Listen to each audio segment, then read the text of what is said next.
Are you all right to be up and about? Yeah. I'm all healed up.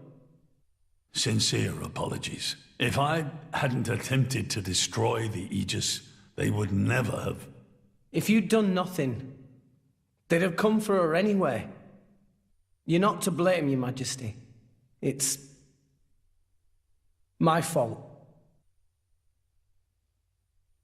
500 years ago, this kingdom was rent in twain.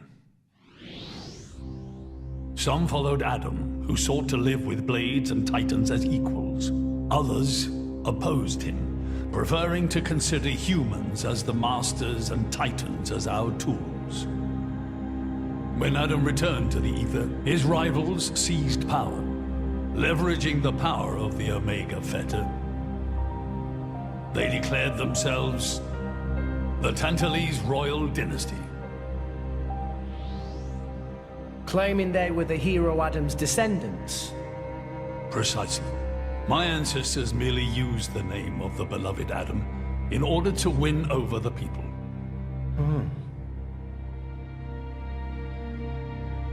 Before long, we resolved to protect ourselves from meddlesome foreigners by descending deep into the Cloud Sea, taking the dirty secret of our family's lineage with us.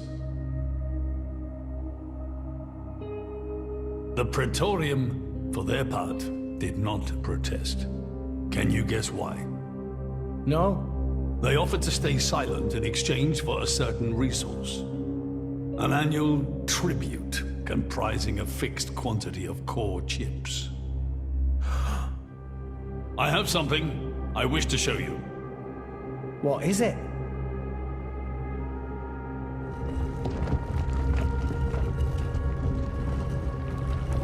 What is this? This is Gembo's ether flow. The Titan draws in the fabric of the Cloud Sea and uses it as a source of energy. This energy flows throughout the Titan's body in the form of ether. Refining and crystallizing this ether creates core chips. This process is what you see before you. So, in other words, you're siphoning away a portion of the Titan's energy? Our cold climate and poor harvests, they are the unfortunate side effects of this process. I think I'm beginning to understand. Core chips are vital to every nation's military and energy policies. The Praetorium desired this power. How come? Allrest at the time was in crisis. But for the Praetorium, it was a precious chance to expand their sphere of influence. So they muscled in. As a result, Tantal fell into a chronic energy shortage. Then, well, you saw for yourselves. Near frozen Earth, failing crops, the Tantalese people are forced to live in abject poverty. So why not just leave the Cloud Sea? Genbo can move, right? Just go somewhere warmer. They fear contact with other nations. Too afraid it might expose the truth behind the legends they spun about Adam. That would explain their isolationism. Indeed. That was 5 centuries ago. Now the Aegis has awakened. The Praetorium is demanding we hand over the Omega Fetter. They are threatening to reveal our secret if we do not acquiesce. Indollar? Threaten you? I get it now. That's what was in that letter. Enough was enough. I couldn't stand by and let the Tantalese people suffer any longer. Therefore, I made a decision. And that's why you... Yes. I knew there was a chance that the Praetorium would use the Aegis against us. But if I could neutralize her power, perhaps we would stand a chance of opposing them. And perhaps by saving my people from poverty, I could absolve the sins of my forefathers. You didn't think about using the Aegis' power yourself? Wielding such power is beyond my means. I am under no illusions. However, does the same apply to you? I felt something. When I looked in your eyes, I knew. Perhaps you are the one to whom we can entrust the Aegis' power. Father? In the end, it seems I only managed to make things worse. I can blame nothing but my own judgment.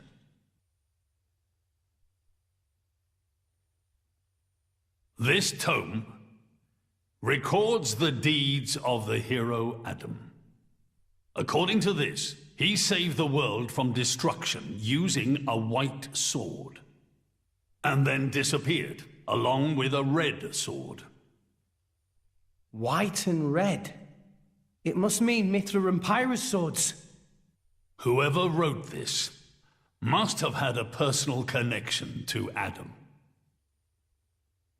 And, most curiously, after Adam disappeared, the author of this book went looking for something. Something. The third Aegis sword.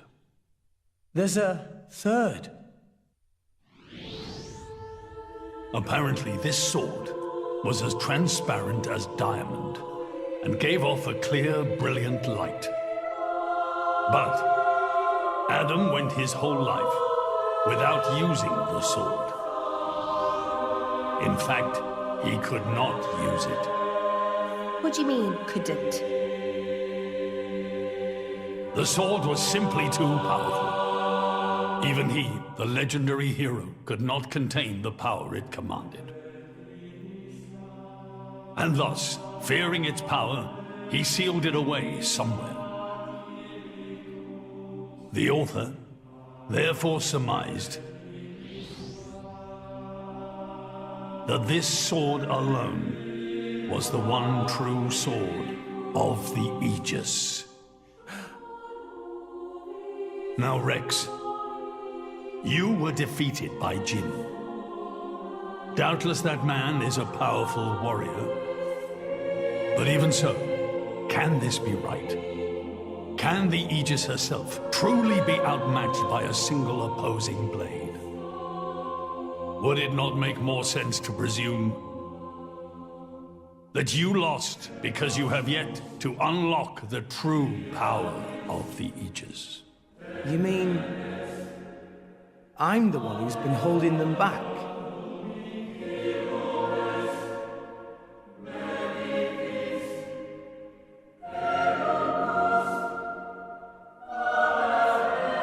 Your Majesty, where is that sword?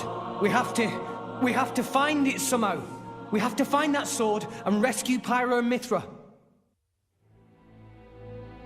Regrettably, the book does not specify the sword's location. But there must be. However, reading between the lines, it seems the author suspected that the sword lies somewhere in Leftheria. It's not much, but that's where I would begin the search. In Leftheria. Are you ready? Huh? Are you ready to do what it takes to be their true driver? Gramps? Well, are you, Rex? Yes! Of course! I'm going to be the driver that Pyra and Mythra deserve. And then, I'm going to take them to Elysium. Then come with me. I'll show you the way.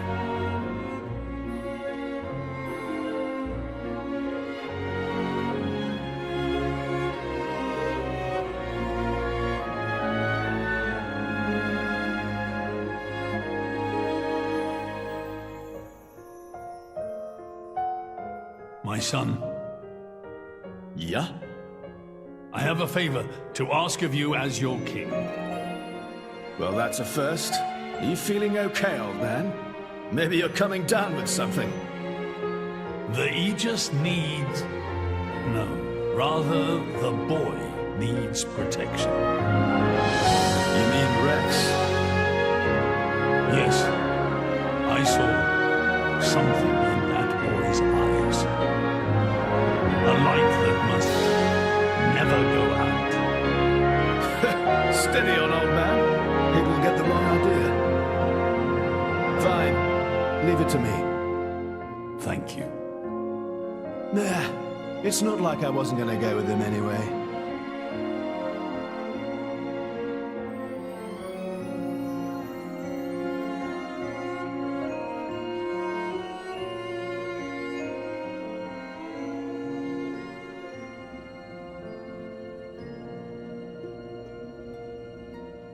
You really can't judge a book by its cover.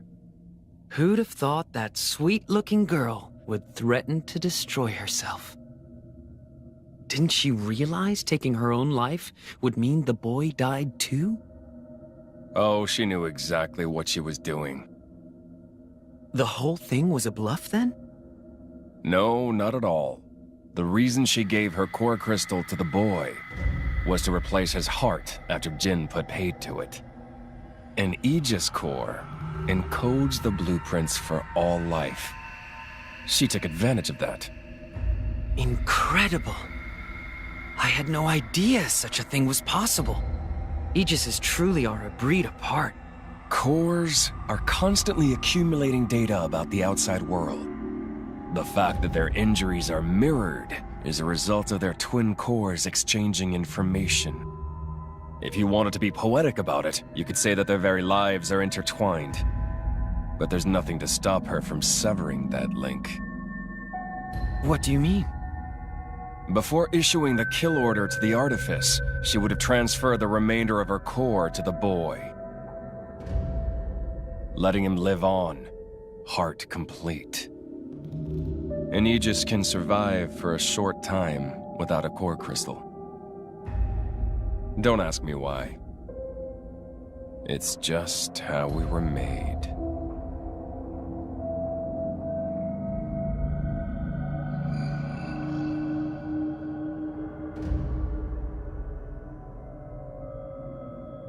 So that's the reason Jin agreed to her terms. He couldn't care less about the boy. But he wasn't about to lose this one. Simple as that.